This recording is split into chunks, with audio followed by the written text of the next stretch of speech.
Hello guys, नमस्ते, प्रणाम। हम आप लोग को आज बहुत ही सुंदर एक सहाना सुनाएंगे। अगर पसंद आए तो लाइक, कमेंट और सब्सक्राइब कीजिएगा।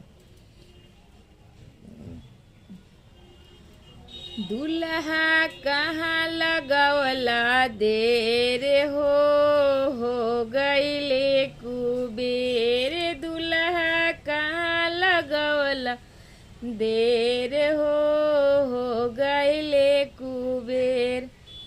बाबा हो कमाना बाबा करवाना सजवाइले। पापा हो कवाना पापा शेरवानियों ना खरीदले। हमरा हो गईले कुबेर हो बाबा के चलते। हमरा हो गईले कुबेर हो पापा के चलते। अम्मा हो कवाना अम्मा लोढ़वाना घुमाइली।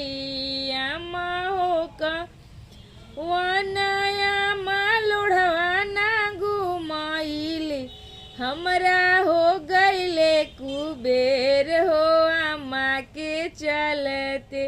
हमरा हो गईले कुबेर हो मम्मी के चलते। हमरा हो गईले कुबेर हो दीदी के चलते।